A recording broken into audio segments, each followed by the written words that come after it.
ஒரு முக்கியமான இடமாக, ஒரு வணிக நகரமாக பள்ளப்பட்டி திகழ்ந்து கொண்டிருக்கிறது. ஆனால் சரியான போக்குவரத்து வசதியை இந்த நிர்வாகம் ஏன் இதுவரை செய்து கொடுக்கவில்லை? இந்த நிர்வாகம் இந்த மக்கள் மீது ஏன் கவனம் கொள்ளவில்லை? இந்த நிர்வாகம் இது பற்றி ஏன் சிந்திக்கவில்லை?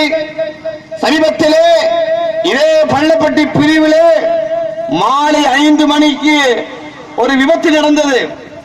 அந்த விபத்திலே 3-4 நபர்கள், ஒரே குடும்பத்தை சார்ந்தவர்கள், குற்றுயிரும் கொலையுருமாய் கலக்கிறார்கள்.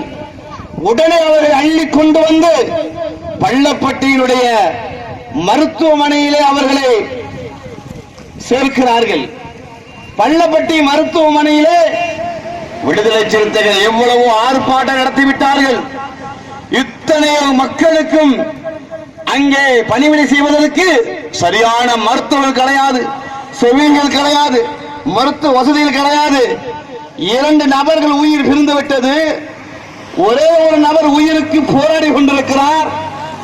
குற்றுயிரும் கொலையுருமாய் கிடக்கிறார். உடனே மருத்துவர்களுக்கு தகவல் தருகிறோம், அதிகாரிகளுக்கு தகவல் தருகிறோம். அவர்கள் மேக்கப் சட்டை எடுத்துக்கொண்டு ஹேண்ட்பேக்கை தூக்கி கொண்டு மருத்துவமனைக்கு வருவார்களா என்று பார்த்தால் வரவே இல்லை.